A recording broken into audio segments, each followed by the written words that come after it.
जय राधा माधव कुंज बिहारी।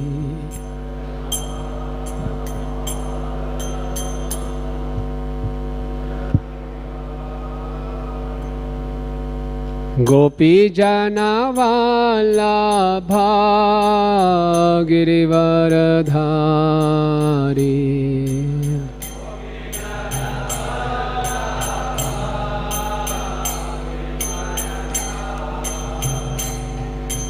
यशोदानंदन ब्रज जनरंजना।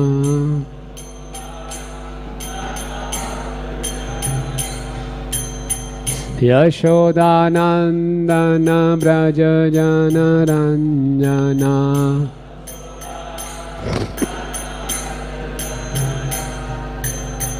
यमुना तेरा वनचारी।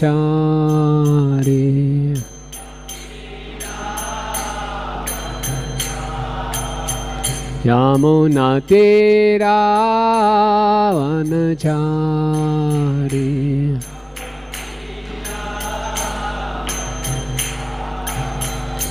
जय राधा माधवा कुंज बिहारी।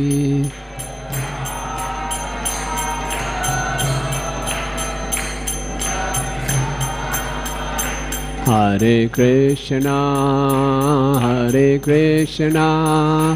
कृष्णा कृष्णा हरे हरे, हरे रामा रामा रामा हरे हरे।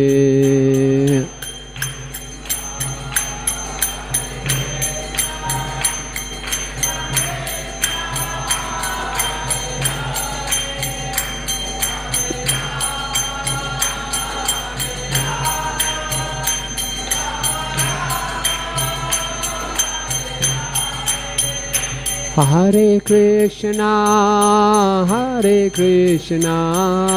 कृष्णा कृष्णा हरे हरे, हरे रामा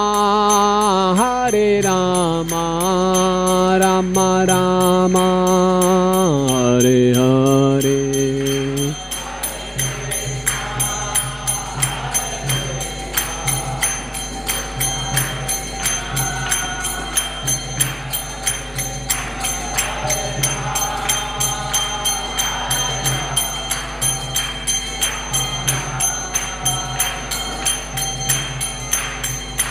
हरे कृष्णा कृष्णा कृष्णा हरे हरे, हरे रामा रामा रामा हरे हरे।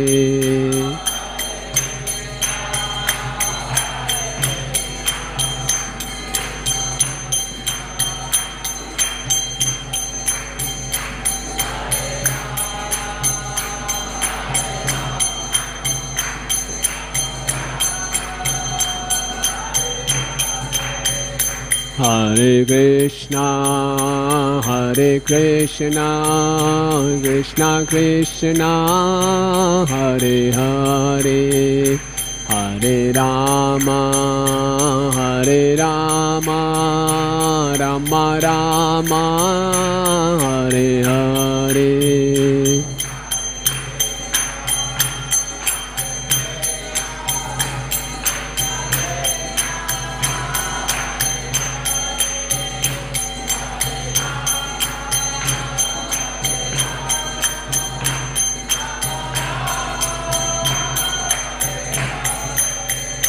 हरे कृष्णा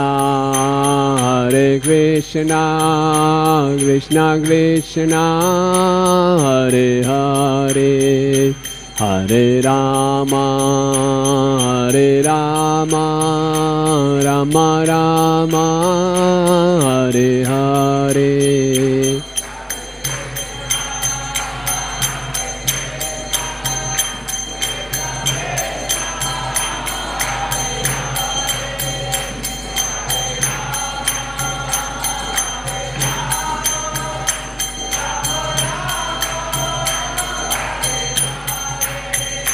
जय प्रभुपादा प्रभुपादा प्रभुपादा श्रील प्रभुपादा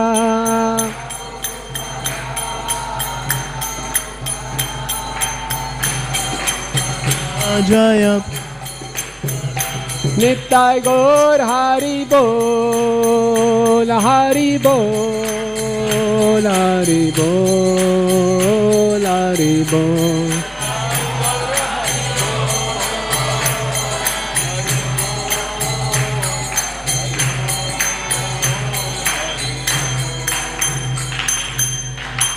जय विष्णुपाद परमहंस प्रभुजीकाचार्य स्तोत्रोष्ट Shri Srimad his divine grace Shri Bhakti Vedanta स्वामी श्रील प्रभुपाद की इस्कॉन फाउंडर आचार्य जगत गुरु से the whole world Shri Bhakti Vedanta स्वामी श्रील प्रभुपाद की जय विष्णुपाद परमहंस प्रभुजीकाचार्य स्तोत्रोष्ट Shri Srimad his divine grace Bhakti Siddhanta Shri Thakur महाराज प्रभुपाद की अनंत कोटि वैष्णववृंद की नामाचार्य श्री हरिदास ठाकुर की प्रेम से कहो श्री कृष्ण चैतन्य प्रभु नित्यानंद श्री अद्वैत गदाधर शिवासादि गौर भक्तवृंद की श्री श्री रुक्मिणी द्वारकाधीश जी की, श्री श्री गौर निताय की, जगन्नाथ बलदेव सुभद्रा सुदर्शन जी की, इस्कॉन द्वारका की, निताय गौर प्रेमानंदे।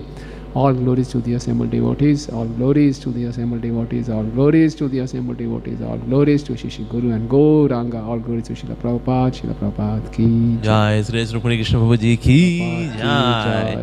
तो बड़ा सौभाग्य हमारा कि प्रभु जी ने कृष्ण लीला सीरीज में जन्माष्टमी के उत्सव पे हमारे यहाँ पर आना स्वीकार किया। प्रभु जी इज वेरी वेरी बिजी है। प्रभु जी को पंजाबी बाग से अब पंजाब भेज दिया गया है। So he has got now bigger responsibility. तो इसीलिए, और पंजाब जो है बहुत अच्छी जगह है, वहाँ पर एक आइडियल लीडर की बस एक कमी बाकी थी। तो otherwise everything is there in Punjab. लेकिन अब वहाँ पर आ गए हैं हमारे रुक्मिणी कृष्ण प्रभु जी, तो इसलिए हम पंजाब से देखेंगे बहुत अच्छे अच्छे दिव्य भक्त वहाँ से और निकल करके आएंगे। प्रभु जी उनको ट्रेनिंग देंगे, जैसे कि Punjabi Bagh has become Delhi's best temple. Actually मैंने एक बार ऐसा बोला था एक महाराज जी को, हमारे भक्ति बृहद महाराज जी को, कि Maharaj it is a best temple. Punjabi Bagh temple ISKCON का हमारा जो है वो हमारे दिल्ली एनसीआर का बेस्ट टेम्पल है। महाराज ने कहा Amogh Lila you are wrong, Punjabi Bagh temple is the best in the world, not best in Delhi. और फिर महाराज ने कहा and the credit goes to Rukmini Krishna. Maharaj बोले तो रुक्मिणी कृष्ण प्रभु जी की वजह से ही हम देखते हैं कि दुनिया में, इनफैक्ट बुक डिस्ट्रीब्यूशन में जो मिडिल रेंज टेम्पल्स हैं उनमें वर्ल्ड्स नंबर 1 टेम्पल है इस्कॉन पंजाबी बाग, और उसके लिए श्रेय जाता है प्रभु जी को। प्रभु जी सबको इतना सुंदर तरीके से इंस्पायर करते हैं, प्रभु जी खुद भी लगते हैं उसके अंदर। सो वर्ल्ड जो नंबर 1 टेम्पल देखा जाए मिडिल रेंज टेम्पल में पंजाबी बाग, बड़े टेम्पल में ISKCON east of Kailash. So that phase हम देख रहे हैं कि so book distribution it is excelling. पर लेकिन लेकिन रुक्मिणी कृष्ण प्रभु जी से जो इंस्पिरेशन लेने वाले हैं वो चाहे दिल्ली एनसीआर या पूरे इंडिया में है, और अब जब प्रभु जी का नाम जो संन्यास लिस्ट में आ चुका है तो अब तो पूरी दुनिया में होने वाले हैं। सो दैट फेज हम देख रहे हैं प्रभु जी की ऑफकोर्स एभे यश गुशुक त्रिभुवन, हमें प्रार्थना करनी चाहिए प्रभु जी के लिए भी कि प्रभु जी का यश फैले, क्योंकि प्रभु जी के मुखारविंद से उनके यश में कृष्ण का यश फैलेगा, कृष्ण की कीर्ति फैलेगी। तो प्रभु जी इतने समय से हम देखते आ रहे हैं, प्रभु जी इतनी पोटेंट प्योर हरि कथा करते हुए इतने भक्तों को इंस्पायर करते आ रहे हैं। That we see so many blossoming hearts of the blossoming devotees in ISKCON Punjabi Bagh and so many other places। So आज प्रभु जी हमारे साथ हैं, हमारे बीच में, तो ये हमारा सौभाग्य है। प्रभु जी हमें समय देते हैं, ये हमारा this is really a great good fortune. So Prabhu ji का हम हृदय से स्वागत करते हैं ISKCON द्वारका में। अब आई chanting Hare Krishna Krishna Krishna Hare Hare, Hare Ram Ram Ram Hare Hare.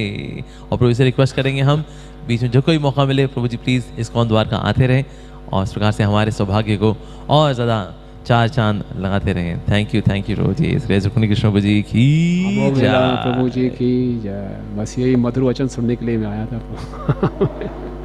Amogh Leela Prabhu is very kind, और आप जानते ही हैं प्रभु जी को इतने सेल्फलेस और इतना प्रेम देते हैं सबको। तो बहुत धन्यवाद आपका। और आपने जो वचन बोले, आप भक्त हैं, भगवान आपकी वाणी सत्य करे, ऐसा बन सकूं जैसा आपने बताया। हरे कृष्णा। तो बहुत लंबे अंतराल के बाद मैं आया हूँ, तो मुझे बहुत ही अच्छा लग रहा है और धन्यवाद देना चाहूँगा प्रभु जी का। समाव बीच में कई बार प्रोग्राम बना, किसी न किसी कारण से वो कैंसिल हो जाता था। So I was eagerly looking forward कि कब इतने दिन हो गए, मैं काफ़ी मंदिर भी बहुत बन गया है। Right, thank you. ओम नमो भगवते वासुदेवाय।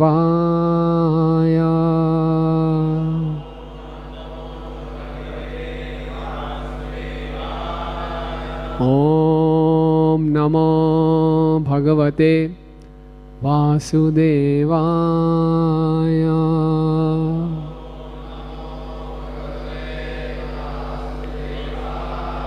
ओम नमो भगवते वासुदेवाय।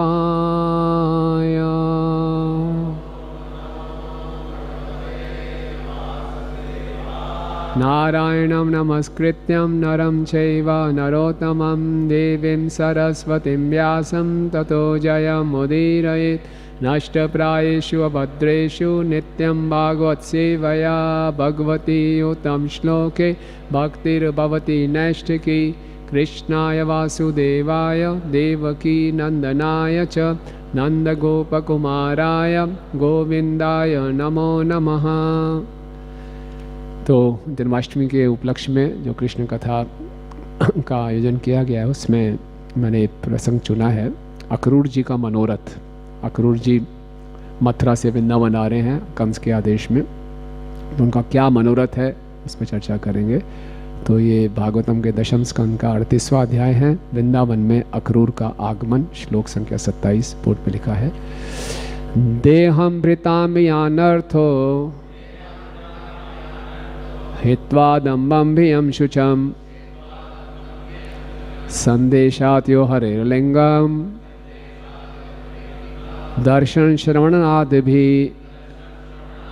देहमृताम यानर्थो हित्वा दम्बम भियम शुचम संदेशात्यो हरेर्लिंगम दर्शन श्रवणादि भी। बोलिए प्रभु जी।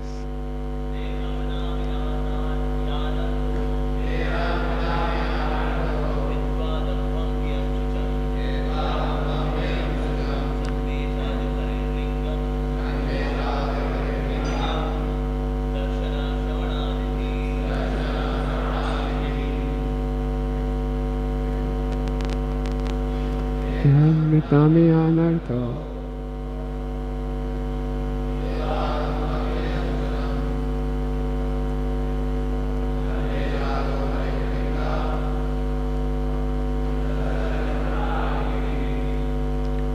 माता जी।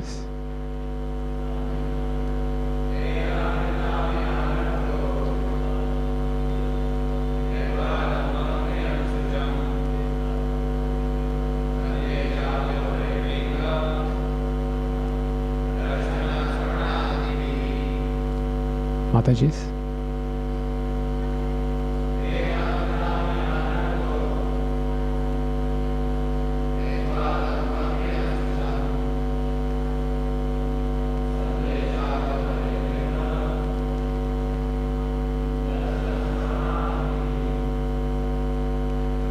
धन्यवाद। शब्दार्थ अनुवाद एवं तात्पर्य श्रील प्रभुपाद जी के शिष्यों के द्वारा। श्रील प्रभुपाद की देहभृताम, देहधारी जीवों के, यान इतना, अर्थ जीवन लक्ष्य, हित्वा त्याग कर, दंभम गर्व, भियम भय, शुचम तथा शोक, संदेशात कंस द्वारा आज्ञा दिया जाने से, यह जो हरे भगवान कृष्ण के लिंग चिन्ह, दर्शन देखने, श्रवण सुनना आदि भी इत्यादि के साथ समस्त जीवधारियों का जीवन लक्ष्य यही आनंद है, जिसे अक्रूर ने कंस का आदेश पाकर अपना सारा गर्व, भय तथा शोक त्याग कर अनुभव किया और अपने आप को भगवान कृष्ण का स्मरण दिलाने वाली वस्तुओं को देखने, सुनने एवं वर्णन करने में लीन कर दिया। तात्पर्य, श्रील विश्वनाथ ठाकुर बतलाते हैं कि अक्रूर ने कृष्ण के प्रति मुक्त भाव से अपना प्रेम तथा सम्मान दिखलाते हुए सारा भय त्याग दिया है। भले ही वह या उनके परिवार के लोग क्रुद्ध कंस द्वारा दंडित क्यों ना किए गए हों, अक्रूर ने राज परिवार का सदस्य होते हुए भी अपना गर्व छोड़ा और वृंदावन निवासी ग्वालों की पूजा की। उन्होंने अपना घर, पत्नी तथा परिवार के लिए शोक करना छोड़ दिया जो राजा कंस के कारण संकट में थे। इन सबको त्याग कर वे ईश्वर के चरण कमलों की धूल में लौटने लगे।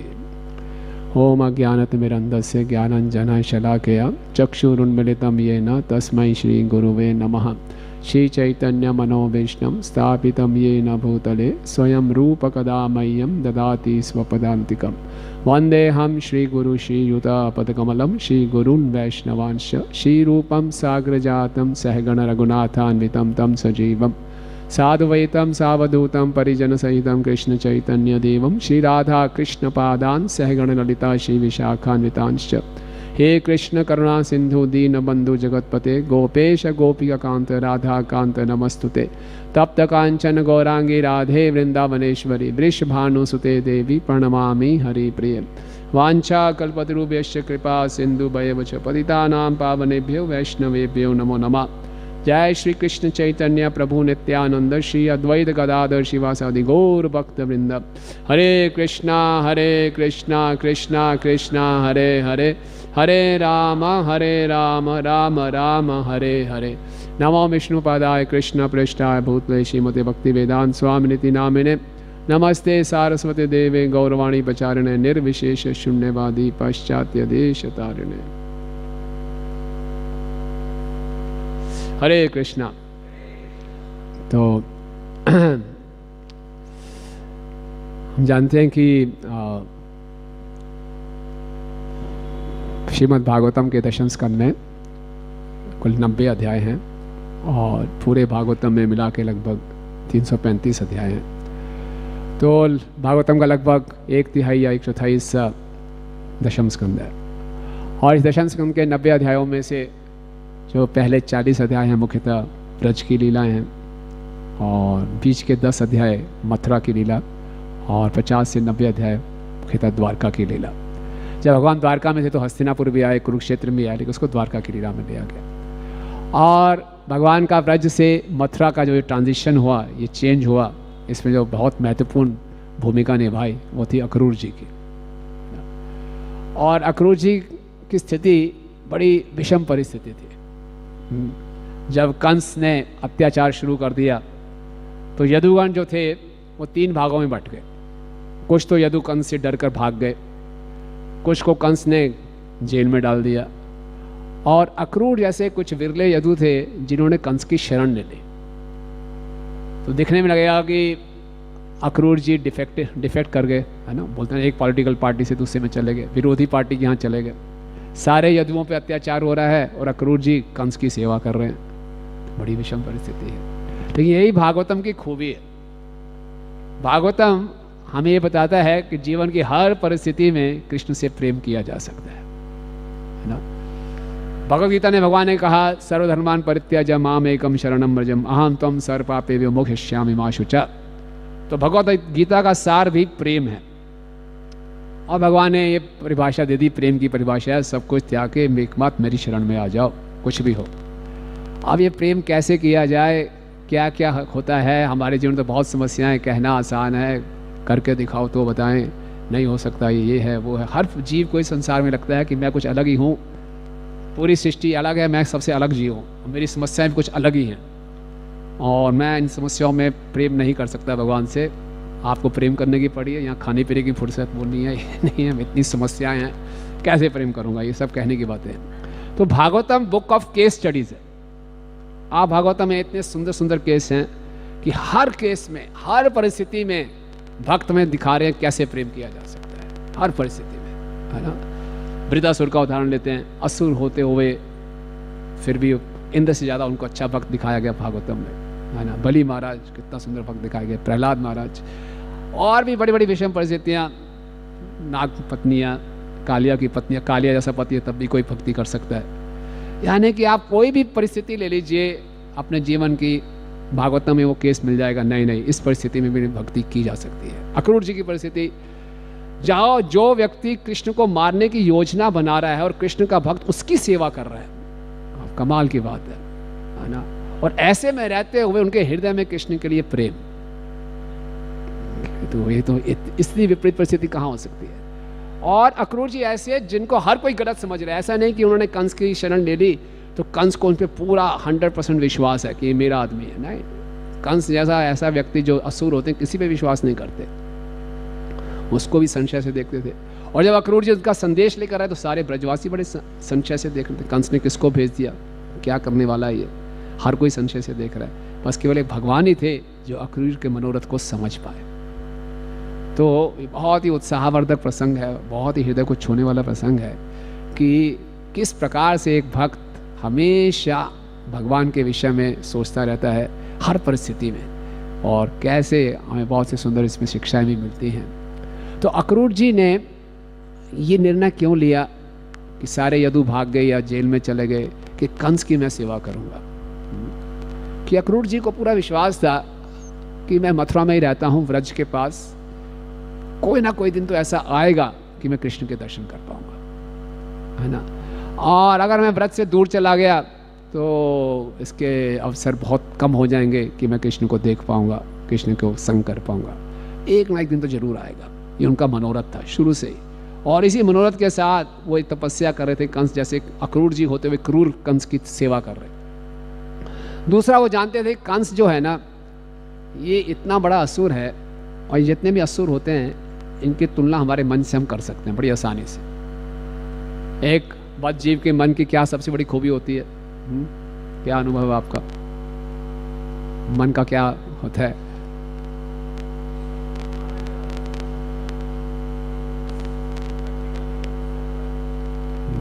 मन हमेशा ही विचलित, कभी ये ऑप्शन तो कभी वो ऑप्शन, ये ऑप्शन तो वो ऑप्शन।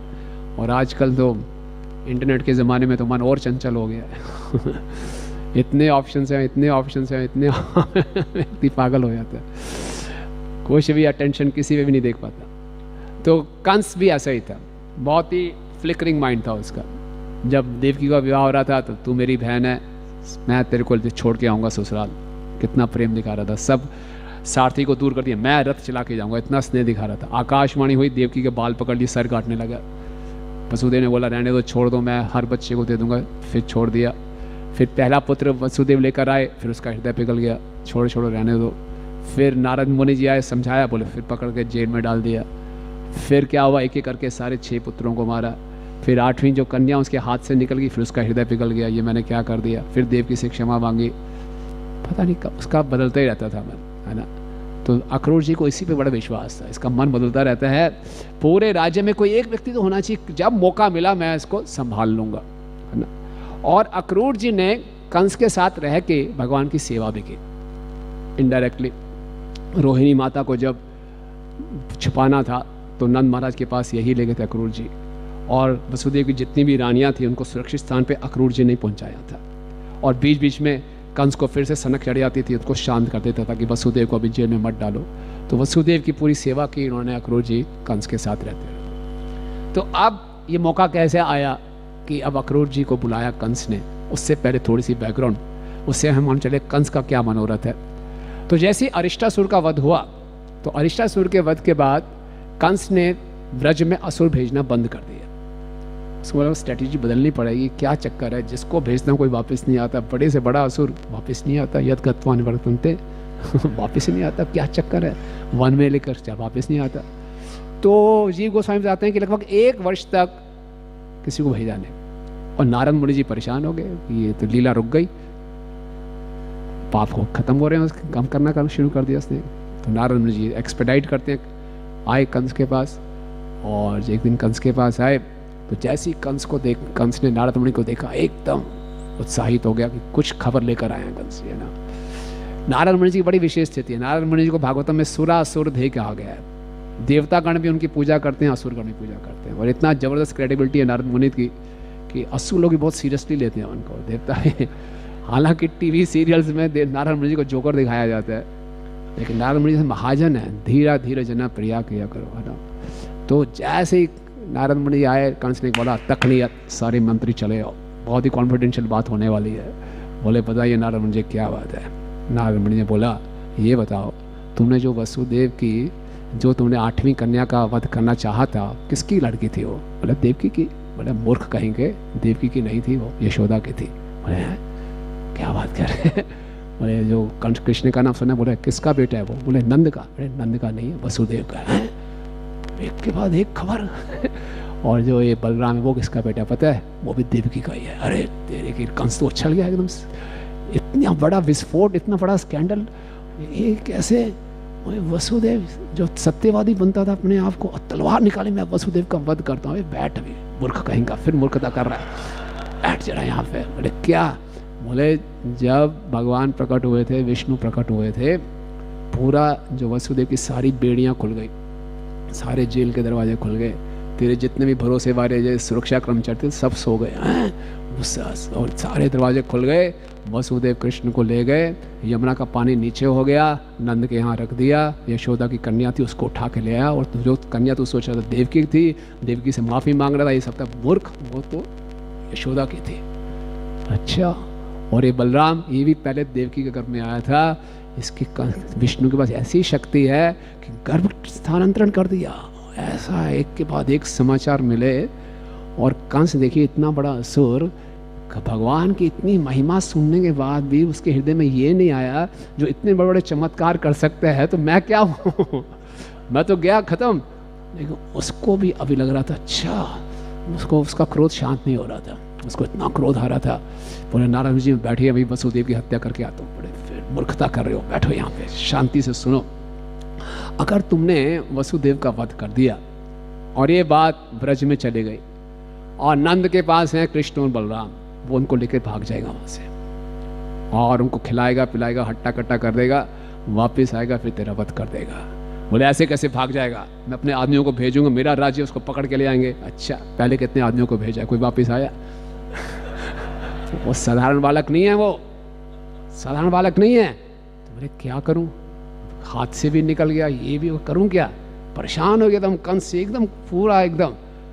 नारद बोले देख अपनी गली में कुत्ता भी शेर होता है, तुम अब बदलो स्थिति को, किसी ना किसी बहाने से कृष्ण बलराम को यहाँ बुलाओ, होम पिच पे खेलो। तुम यहाँ पे मथुरा में हो, तुम्हारे पास शक्तियाँ हैं, व्रज में जाते हो, व्रज की राज्य है, गोवर्धन है, यमुना है, पता नहीं किसको क्या शक्ति मिलती है, उनको यहाँ बुलाओ। ये इनके इन प्रकार देवकी वसुदेव को जेल में डाल दो, ये खबर वहाँ पर पहुँचेगी, वो कहीं ना कहीं से आएंगे और बड़े ही मैत्रीपूर्ण तरीके से बुलाओ, एक बहुत बड़ा उत्सव करो, उनको ऐसा बोलो, उनको कोई संशय नहीं हो कि तुम उनको मारना चाहते हो, उनको आमंत्रित करो, सबको बुलाओ और फिर तुम कुछ भी कर सकते हो, तुम्हारे पास इतनी सेना है, इतना बल है, कुछ भी दिखा दो। बोले क्या आइडिया है, बहुत बढ़िया है। वास्तव में धन्यवाद, ठीक है, नारायण जी कह के चल पड़े। ये जो दिन था ये एकादशी का दिन था, है ना। तो अब देखिए कंस की मानसिकता देखिए, नारद मुझे बोला जा रहा हूँ मैं, नारद बोले देखो ये खबर भी कि मैं तुम्हारे पास आया हूँ और ऐसी ऐसी बातें हुई हैं, ये भी वहाँ पर लीक हो गई ना तो तुम्हारी जान खतरे में है। ये बड़ी कॉन्फिडेंशियल बात है, ऐसे रखने बोले ठीक है। लेकिन नारद मुनि के सामने बोल दिया ठीक है, लेकिन आप देखिए कंस की क्या मानसिकता। जय श्री रुक्मिणी द्वारकाधीश जी की जय, गौ निताय की जय। उसने सोचा अगर ये नारद मुनि जी कह रहे हैं और खबर वहाँ पहुँच गई, कृष्ण बलराम पहले ही आ गए मुझे मारने, तो उसने केशी को बुलाया, केशी यहाँ पे आओ। और केशी जो असुर था, कंस इतना डरा हुआ था, बोले आप बहुत ही शक्तिशाली हैं, आप ऐसा करो व्रज में जाओ, कृष्ण बलराम की हत्या करके आओ, है ना। बोले ठीक है। देखो ये असुर जो लोग होते हैं, असुर आसुरी मानसिकता क्या है, अपने लाभ के लिए किसी को भी दाव पे लगा देंगे, उसको मालूम है ये वापस नहीं आने वाला, स्वाहा हो गया ये भी, लेकिन उसकी तारीफ वारीफ करके उसको भी भेज दिया, तू जा कोई बात नहीं आएगा वापस, क्या होगा जा। जैसे रामायण में जब युद्ध हो रहा था लंका में, तो प्रतिदिन असुर भी मरते थे काफ़ी संख्या में, कुछ वानर भी अपना शरीर त्यागते थे। भगवान राम एक एक वानर का जाके अंतिम संस्कार करते थे स्वयं भगवान। और रावण क्या करता था, पूछता था कि जितने भी असुर हैं जिन्होंने शरीर छोड़ा है सबके उठा के समुद्र में फेंक दो, ताकि अपोजिट पार्टी को ये ना पता चले कितने असुर मरे, उनका उत्साह बढ़ जाएगा, गायब कर दो वहाँ से, समुद्र में फेंक दो, यूज एंड थ्रो। आसुरी मानसिकता क्या है, यूज एंड थ्रो। केशी जा भाई, तू भी जा, पहला प्लान ए था, चल गया तो ठीक है, नहीं चला तो कोई बात नहीं, केशी तो जाएगा कोई बात नहीं। फिर उसने अपने सारे मंत्रियों को बुलाया, चाणूर, मुष्टिक, कूट इत्यादि सबको बुलाया, इमरजेंसी मीटिंग एकादशी के दिन। ऐसे ऐसे है, नारद मुनि मेरे पास आया था, कृष्ण बलराम नंद महाराज के यहाँ पे हैं, ऐसे वो मेरी हत्या कर देंगे, जो आकाशवाणी हुई थी ये है। चाणूर मुनि बोलते अभी सरकार अभी जाते हैं, उसका वध करके आ जाते हैं। बोले बैठो, फिर तुम भी वही गलती कर रहे हो, तुम भी वापस नहीं आओगे, है ना। नारद मुनि ने कंस को समझाया था, स्थानम प्रधानम बलम न प्रधानम। स्थान की प्रधानता होती है, बल की प्रधानता नहीं होती। अपनी गली में कुत्ता भी शेर बन जाता है। और पुराणों में कथा आती है, एक बार एक गरुड़ जी शिव जी के पास गए तो शिव जी के गले में एक सांप लिपटा हुआ था। वो गरुड़ जी को देखकर गुर्राने लगा। गरुड़ जी ने कहा, वाह इतनी हिम्मत, मेरे सामने वासुकी भाग जाता है मुझसे डर के, और तुम मुझ पे गुर्रा रहा, छोटा सा सांप है। बल तुझ में नहीं है, जिस शंकर जी के गले में लटका हुआ है, इससे तेरे को बल आ रहा है। तो जगह की महत्वता होती है, व्यक्ति का महत्व नहीं है। जो बुलेट्स हैं, कारतूस है, वो बंदूक में होती है तो उसमें शक्ति होती है। बोले कारतूस निकाल के कोई फेंक देगा उससे थोड़ी होगा, उससे थोड़ी होगा। मगरमच्छ पानी में होता है, कोई नहीं हरा सकता उसको। वही मगरमच्छ बाहर आ जाए, कुत्ते उसको नोच के खा जाते हैं, शक्ति खत्म। हम लोग जब तक इस प्रभुपाद जी की दिव्य संस्था में हैं, हमारे में शक्ति है। कौन कल्पना कर सकता था? मैं तो सोच भी नहीं सकता था कभी कृष्ण कथा करने की, कोई योग्यता ही नहीं है। वो हमें मौका मिल जाएगा, इतनी शक्ति गुरु परंपरा से आ जाएगी। और किसी को गलत फहमी हो जाए, अरे मैं बड़ा जबरदस्त हूँ, और अपने अलग से चलेगा, वो वैसे ही है कारतूस बंदूक से बाहर आ गया, कोई नहीं चलेगा। थे एक ऐसे प्रचारक, बहुत जबरदस्त प्रचार करते थे, बहुत सुंदर कथा करते थे। संभव भगवान की बहिरंगा शक्ति से उनका थोड़ा दिमाग खराब हो गया कि मैं अकेला कुछ कर लूँगा, थोड़ा इस्कॉन से अलग हो गए। तो किसी ने परम पूज्य गोपाल कृष्ण स्वामी महाराज को बताया, महाराज कथा तो बहुत अच्छी करते थे। महाराज ने उत्तर दिया, अगर कोई गूंगा व्यक्ति भी है ना, और वो गुरु परंपरा से जुड़ा हुआ है, उसके अंदर प्रचार की ज़्यादा शक्ति होगी, और कोई कितना ही अच्छा क्यों ना बोलने वाला हो और गुरु परंपरा से ना जुड़ा हो। तो स्थानम प्रधानम बलम ना प्रधानम, ये याद रखना चाहिए हमेशा। स्थान प्रधान है, बल प्रधान नहीं है। मैं यहाँ पे हूँ, सारा बल वही स्थान से ही आ रहा है। मैं प्रभुपाद जी को हमेशा आश्रित रहूंगा तो सारा बल आता रहेगा। और कहा मुझे अपने अहंकार हो गया तो सारा खत्म। तो कंस ने समझाया, वही लॉजिक दिया चाणूर मुष्ट को, शांत हो जाओ। बोले भाई करना क्या? तो बोले ऐसा है, ऐसी ऐसी योजना है, अब ये उनको मैंने बता दिया, आप तैयारी रखो। बोले क्या करें? बोले आप पहलवान हो, मेरे सबसे सुंदर बढ़िया पहलवान, अब तुम ही बचे हो। एक बहुत बढ़िया हम कुश्ती का महोत्सव करेंगे और सारे ब्रजवासियों को बुलाएंगे और कृष्ण बलराम को भी बुलाएंगे, बहुत बढ़िया अवसर होगा। और हम क्या करेंगे, जब कृष्ण बलराम आ रहे होंगे युद्ध करने के लिए, तो बिल्कुल द्वार पे मैं कौवल्या पीड़ को खड़ा कर दूंगा। बहुत ज़बरदस्त हाथी है कौवल्या पीड़, बहुत खतरनाक हाथी था। उसकी एक एक टांग को संभालने के लिए पीछे एक और हाथी होता था। सारे महावतों को बुलाया, सब महावतों का गुणगान किया, तैयार हो जाओ। तो कौवल्या पीड़ कुचल देगा कृष्ण बलराम को। बाय चांस कौवल्या पीड़ को भी नहीं कुचल पाया तो फिर आएगा कुश्ती लड़ने, या फिर उससे युद्ध भी करेगा कौवल्या पीड़ से, तो काफ़ी थक जाएंगे कृष्ण बलराम, और फिर चाणूर मुष्टिक तो ऐसे कर देंगे। और बाय चांस चाणूर मुष्टिक को भी हरा दिया तो मैं तो हुई, मुझे 10,000 हाथियों का बल है ना। Plan A Keshi, plan B Kuvalayapida, plan C Chanur Mushtik, plan D मैं। बोले ये है, ठीक है, सब बिल्कुल तैयार। तो बोले अब ये तो हमारी शक्ति हो गई, अब कुछ अलौकिक शक्ति भी लेनी चाहिए। कहाँ से अलौकिक शक्ति लेंगे? शिव जी को प्रसन्न करते हैं, है ना। ये एकादशी का दिन है, चतुर्दशी को शिवरात्रि है, भूतेश्वर महादेव के लिए यज्ञ करेंगे। देखिए असुर जन यज्ञ भी करते हैं भगवान को मारने के लिए। यज्ञ वही विष्णु, यज्ञ भगवान की प्रसन्नता के लिए है, और वो मारने की तैयारी कर रहा है। थोड़ा यज्ञ का आयोजन करो तो बहुत बड़ा यज्ञ होगा। हम ब्रजवासियों को बोलेंगे सब अपना दूध दही घी लेकर आओ, वो भी आएंगे, कृष्ण बलराम भी आ जाएंगे। तो plan A B C D कुछ तो चलेगा, हो जाएगा काम मेरा, है ना। ये अंदर से बहुत डरा हुआ है ना, कंस बहुत डरा हुआ है। कंस जो था वो कृष्ण से द्वेष इतना नहीं करता था जितना डरता था, और जो शिशुपाल है वो कृष्ण से बहुत द्वेष करता था, वो डरता नहीं था कृष्ण से। राजसूय यज्ञ में भी सरेआम कृष्ण को गालियां निकाल रहा है, और बोल भी रहे 100 गालियां होने वाली, मर जाएगा, वो डरा ही नहीं, इतना द्वेष उसके अंदर। कंस के अंदर भी द्वेष तो था लेकिन भय बहुत था। तो सारे प्लान्स बना लिए अपने आप को सुरक्षित करने के लिए। फिर बोला अब क्या करना चाहिए, कैसे उनको बुलाएं। उसको अक्रूर जी की याद आई। अक्रूर जी को बुलाया, अक्रूर जी को एक अलग कमरे में ले गया। बाहर मंत्रीगण वेट कर रहे हैं, अक्रूर जी के साथ अलग कॉन्फिडेंशियल मीटिंग एकादशी के दिन हो रही है। बोले अक्रूर जी, आप यदुओं में सर्वोत्तम हो, आप बहुत सौम्य हो, आपके काम करने का तरीका बहुत ही अच्छा है। खूब मक्खन लगाया, हाथ में हाथ पकड़ के उसको ले गया अंदर। बोले मेरी अब जान आपके हाथों में है, आपके हाथों में देख रहा हूँ बहुत दान देने की लाइन है ना, रेखाएं हैं, आप बहुत दानी हो, मुझे मेरा जीवन दान दे दो, मैं आपकी शरण ग्रहण करता हूँ। अक्रूर जी ने बोला आप कैसी बातें कर रहे हैं महाराज, आप महाराज हैं, 10,000 हाथियों का बल है आप में, मैं मेरी आप शरण ले रहे हैं। बोले हाँ, कई बार ऐसा हो जाता है, हमारे पास उदाहरण भी है। इंद्र देवेंद्र, वो भी कभी कभी विष्णु की शरण ले लेता है। वो इंद्र को विभु कह रहे हैं और विष्णु तो छोटा भाई है, कभी कभी छोटों की शरण लेनी पड़ती है ना। तो कह मैं राजा हूँ, तुम मेरे मंत्री हो, आपकी शरण लेनी पड़ रही है मुझे, छोटा सा काम है और कोई बात नहीं है। बोले क्या करना है, देखो मैंने बहुत क्रूर तरीके अपना लिए कृष्ण बलराम को यहाँ लाने के लिए, अब अक्रूर तरीका अपनाना है, सॉफ्ट है ना। आप जाइए कृष्ण बलराम को लेकर आइए, बिल्कुल नया रथ आपके लिए आइए, देखिए बिल्कुल फर्स्ट क्लास, देखिए एकदम नया रथ चकाचक और खूब सजा हुआ, सुंदर सोने से एकदम सजा हुआ। बोले इसको ले जाइए, इतना नया रथ देखेंगे, गाय के गवार बालक हैं वो, नया रथ देखते इस पे कूद जाएंगे। उसको उठा के ले आना। और फिर मेरा ये प्लान है, पहले कोवल्या पेड़, फिर चाणूर को, फिर मैं, कहीं ख़त्म तो हो ही जाएगा। तो ऐसा है, और फिर क्या होगा, इनको मैं ख़त्म कर दूंगा, फिर मैं सबको मार दूंगा, सभी यदुओं को मार दूंगा।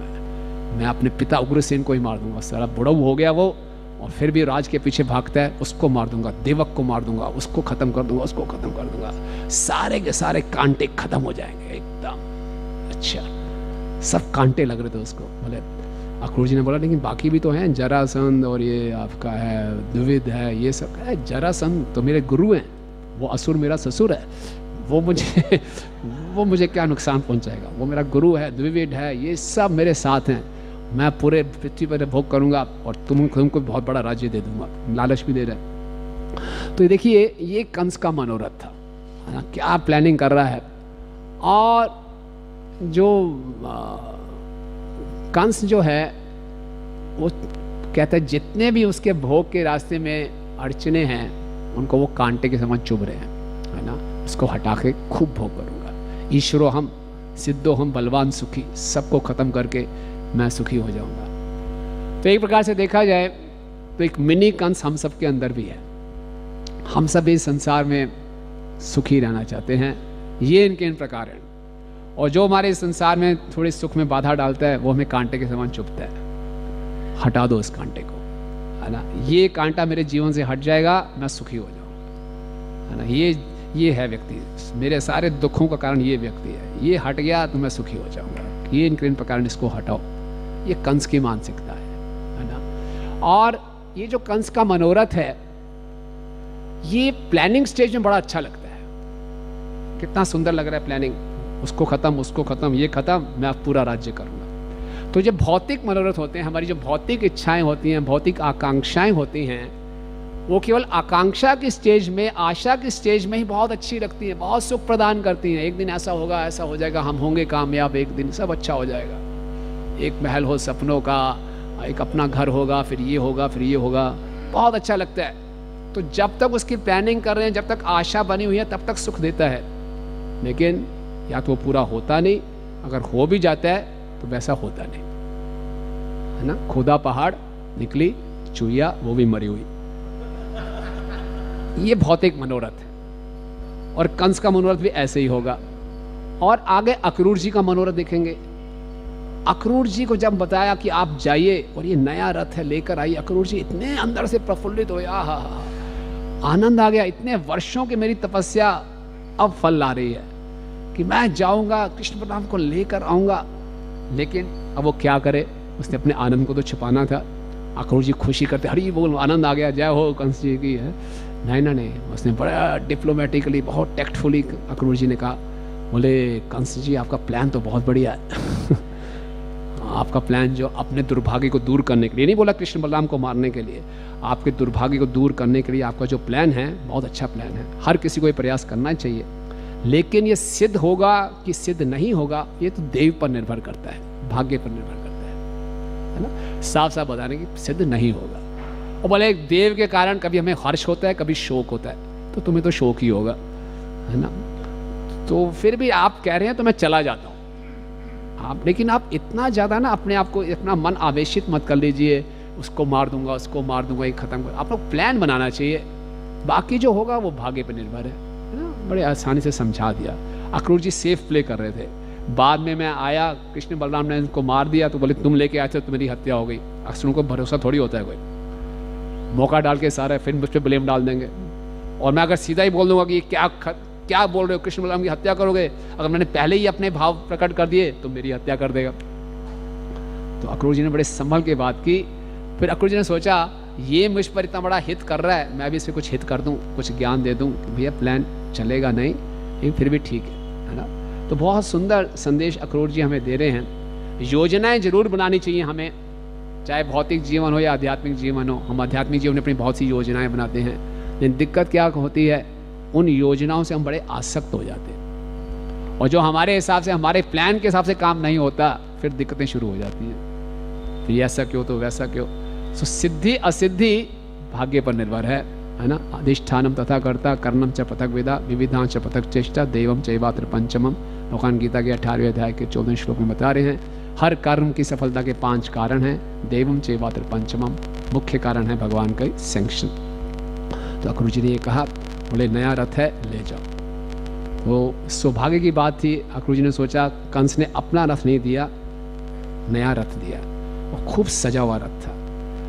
अक्सर लोग रथ को सजा के रथ यात्रा निकालते हैं, भगवान को अपने यहाँ बुलाते हैं, अपने हृदय में बुलाते हैं, और कंस रथ को सजा के भगवान को बुला रहा है उनको मारने के लिए, है ना। तो अक्रूर जी ने कहा ठीक है। तो एकादशी का दिन था, तो कंस ने बोला अभी ले जाओ इस रथ को, सुबह सुबह अभी निकल जाओ, जल्दी से जल्दी निकलो। अक्रूर जी ने कहा सुबह सुबह आके ले जाऊंगा। बोले नहीं नहीं, ब्रज में ये खबर नहीं जानी चाहिए कि रथ मेरे यहाँ से निकला है, निकलना चाहिए कि अक्रूर जी के यहाँ से रथ निकला है, आप ले जाओ। सारे मंत्रियों को विदा की, काफ़ी लेट नाइट हो गया था मीटिंग करते करते। अक्रूर जी अपने घर में गए रथ लेकर। अक्रूर जी पूरी रात नहीं सोए, वैसे एकादशी थी, जागरण किया, और बहुत ही रोमांचित उनका हृदय हो रहा था कि अब वो समय आ गया कि मैं कृष्ण बलराम के दर्शन करने जाऊँगा, है ना। और सुबह सुबह वो निकल पड़े। आचार्यगण बताते हैं कि वो रात को क्यों नहीं निकले, 2 कारण बताते हैं।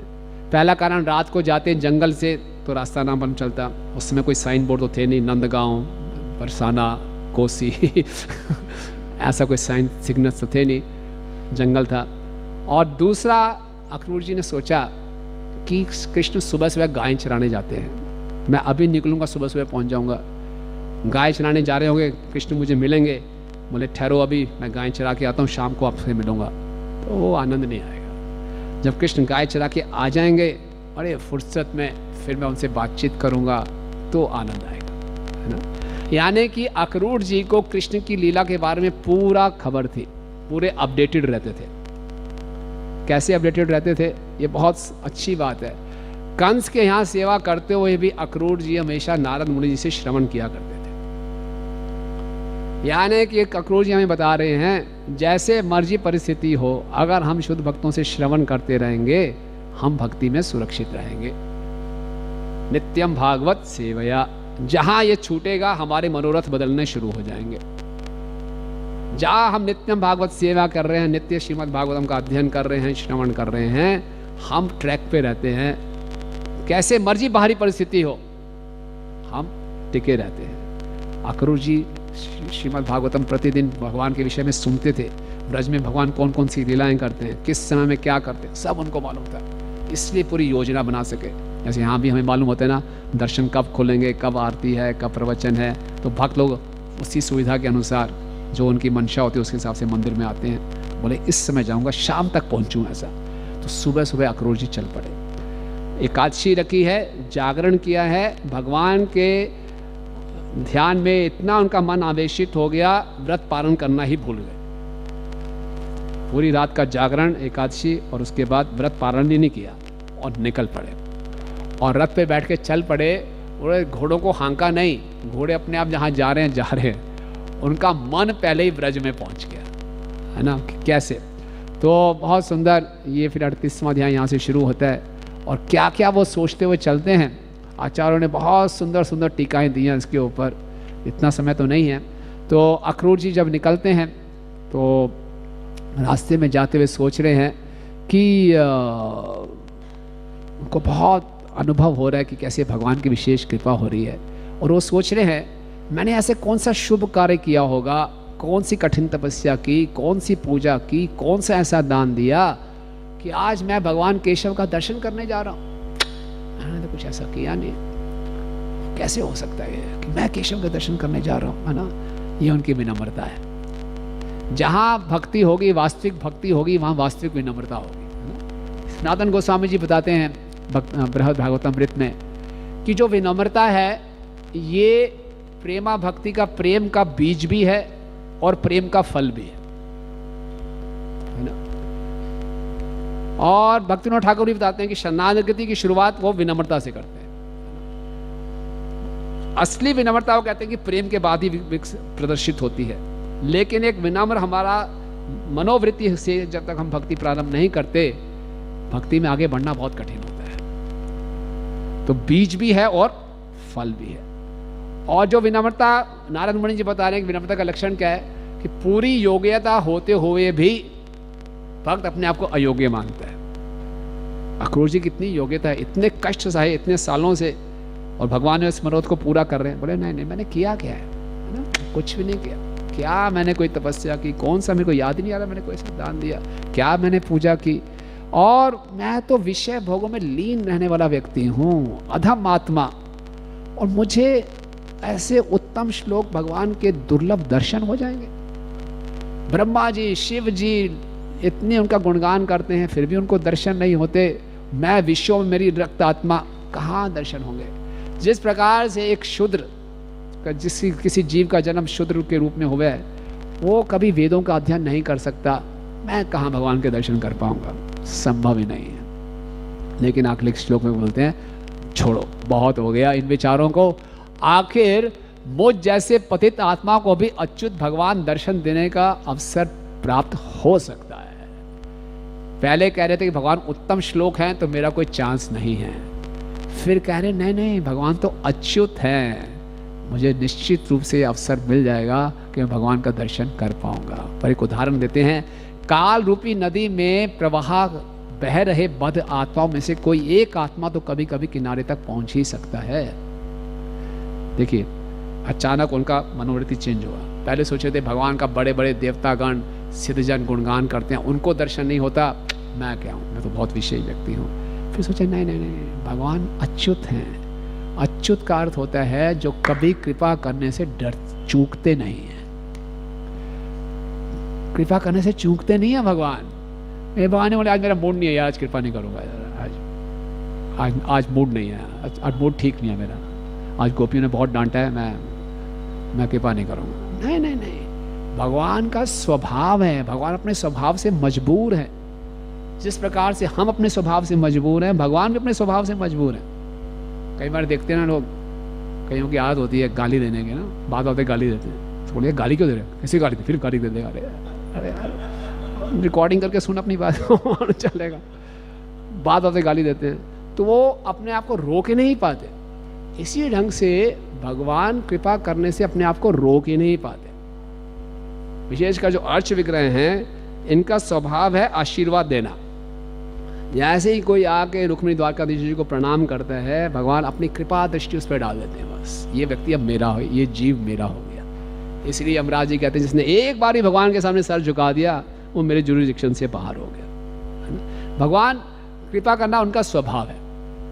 तो बोले भगवान कृपा करते हैं। जीव गोस्वामी जी टीका में बताते हैं, अजामिल ने क्या किया था, कुछ नहीं किया था, व्यभिचार करता रहा पूरी उम्र, फिर भी भगवान के दर्शन हो गए, उसको भगवान को प्राप्त कर लिया। क्या किया उसने, सांकेतिक नामाभास अपने पुत्र को बुलाया और इतनी बड़ी उसको इतना बड़ा फल मिल गया। और फिर हम लोग तो, अजामिल ने तो अपने पुत्र को पुकारा, हम तो रोज भगवान को पुकारते हैं, हरे कृष्णा कृष्णा कृष्णा हरे हरे, हरे राम राम राम हरे। ये पुकारना, ये हुंकार लगाना जरूरी होती क्लास में ना, सब जाग जाते तो बोले हम अजामिल ने तो अपने पुत्र को पुकारा, हम भगवान को पुकारते हैं। अजामिल को कोई श्रद्धा नहीं थी, कुछ पता नहीं था हरि नाम में क्या महिमा है। हम रोज भगवान की महिमा सुनते हैं, भगवान के नाम की सुनते हैं। अजामी ने बिल्कुल वृद्ध अवस्था में मृत्यु के जब समय निकाला, जब उसके पूरी मानसिक और शारीरिक स्थिति खराब थी, हमारा तो स्वास्थ्य भी अच्छा है, फिर भी उसको पुकार रहे हैं। और अजामी की ऐसी कोई मंशा नहीं थी, उसको प्रेम चाहिए। हम तो चाहते हैं भगवान से प्रेम करना, तो क्यों नहीं भगवान हमें पर कृपा करेंगे। पूतना कौन सी भगवान को अपना दूध पिलाने आई थी? पूतना तो जहर पिलाने आई थी। भगवान ने क्या दिया? उसको माँ का स्तर दे दिया, है ना। कालिया ने ऐसा क्या किया था? कालिया की पत्नियां प्रार्थना कर रही हैं, ये क्या समझ में नहीं आ रही है, क्या बात है। लक्ष्मी जी जो आपके चरणों की इतनी सेवा करती हैं, वो उनको आपको दर्शन प्राप्त नहीं हुए, और इस कालिया जैसे द्वेषी हमारे पति के ऊपर अपने चरणों की रच डाल रहे हैं, ये क्या है? कुछ पता नहीं। भगवान की कृपा बियॉन्ड लॉजिक है। आप क्लेम नहीं कर सकते क्या हो रहा है, क्या हो रहा है, अन्याय हो रहा है, तो अब उसको भगवत नाम ले जा रहे, मुझे छोड़ रहे। कुछ नहीं है। श्री चैतन्य दया करो विचार, विचार करवे चित्ते पावे चमत्कार। चमत्कार ही चमत्कार है। पद्म पुराण में कथा आती है, एक बड़ा पापी व्यक्ति था, सड़क पे जा रहा था, सामने से एक बैलगाड़ी आ रही थी। बैल कुछ पागल हो गया, उसने अपना सिंग मार दिया उस व्यक्ति को, वहीं पे उसकी मृत्यु हो गई। तुरंत उसको यमदूत लेने आए, यमदूत रुक गए, उसको उठा नहीं रहे। क्यों? वो जो उसको बैल ने धक्का मारा, अपना सिंग मारा, वो जाके तुलसी के पेड़ के ऊपर गिर गया। यमदूत जी रुक गए, हमें तो ऑर्डर है, कोई तुलसी के ऊपर गिरा हुआ उसको उठा ही नहीं सकते। वापिस आना पड़ा, यमराज को पूरी रिपोर्ट दी। हमने बोला बिल्कुल ठीक किया। और फिर वहाँ पे गरुड़ जी आते हैं, गरुड़ जी उसको उठा के भगवत धाम ले जाते हैं। अरे आपको बोले क्या है, ये तो बहुत ज़्यादा हो गया, ऐसे थोड़ी होता है। ऐसा ही होता है, ऐसा ही होता है। भगवान की कृपा को कोई लॉजिक नहीं है। A+B=C, ये क्या ऐसी एक इक्वेशन बैठ ही नहीं रही यहाँ पे। इतने पाप और बस तुलसी जी की कृपा से सीधा खत्म। ये भगवान की कृपा है। येन केन प्रकारेण जीव भगवान के संपर्क में आता है, उसका उद्धार हो जाता है। कुरुक्षेत्र की युद्ध भूमि में अर्जुन ने कौरवों पर तीर छोड़े, क्योंकि अर्जुन ने भगवान की आज्ञा का पालन किया। जब वो तीर कौरवों की सेना में लगे, उनके सैनिकों को लगे, प्रभुपाद अपने तात्पर्य में बता रहे हैं कि वो तीर लगते ही पूरा उनका हृदय शुद्ध हो गया, और सामने सारथी में कृष्ण बैठे, उनका दर्शन किया, सीधा भगवत धाम गए। कोई पूरे जीवन में 16 माला नहीं की, 4 नियम नहीं, कुछ नहीं किए। येन केन प्रकारेण भगवान के सामने आ गए, बस उनका उद्धार हो गया। ये है कृष्ण भक्ति की शक्ति, ये है कृष्ण का स्वभाव, है ना। कृष्ण जो हमसे व्यवहार करते हैं, वो ये नहीं देखते कि सामने वाले की क्या औकात है, वो ये देखते कि मेरी क्या औकात है, मैं क्या कर सकता हूँ। किसी बड़े व्यक्ति के पास कोई जाएगा, उससे हम भीख मांगे, कुछ मांगेंगे, तो उसका अपना स्टैंडर्ड होता है देने का। वो कम से कम भी देगा, दूसरे वाले के लिए बहुत ज़्यादा होगा, है ना। एक बार याद है हमें कि ना मैराथन चल रहा था, सन 2004 की बात है, दिसंबर का महीना, 31 दिसंबर, आखिरी दिन। मैं तो और वेणु माधव प्रभु थे, और तब हमने नया नया मैराथन शुरू किया था प्रभु जी के साथ, पहला वर्ष था हमारा, तो बड़ा उत्साह था। तो अभी सीख ही रहे थे कैसे करना है, कैसे ज़्यादा से ज़्यादा गीता करा सकते हैं। तो एक लास्ट अपॉइंटमेंट कनॉट प्लेस में एक बहुत बड़ा बिल्डर तो उससे मिली। लगभग 7 साढ़े 7 का समय था, हल्की हल्की बारिश हो रही थी, मन कर रहा जाएँ ना जाएँ, मंदिर में प्रोग्राम भी था, वहाँ करें क्या करें, चलो लास्ट अपॉइंटमेंट कराते हैं। बड़ी मुश्किल से अपॉइंटमेंट मिली थी, गए उसके बाद। वो व्यक्ति भी जल्दी में था, बताइए फटाफट बताइए, मुझे भी जाना है, मौसम ख़राब हो रहा है, निकलना है। हमने फटाफट प्रपोजल रखा, ये है ये है ये आप करिए। बोला देखो मैं तो आपको अपॉइंटमेंट दे भी नहीं रहा था, और मैं इंटरेस्टेड नहीं हूँ इतना, कि कुछ तो करिए प्लीज़, कुछ करिए। मैं देखो ज़्यादा नहीं कर पाऊँगा, कुछ तो करिए। मैं 500 गीता कर दूँगा। 500 गीता उसका कम से कम था, हमारा मैक्सिमम था। हम तो उछल पड़े एकदम, सर ये तो बहुत कम है, ऐसा कैसे हो सकता, कुछ तो करिए, कुछ तो करिए।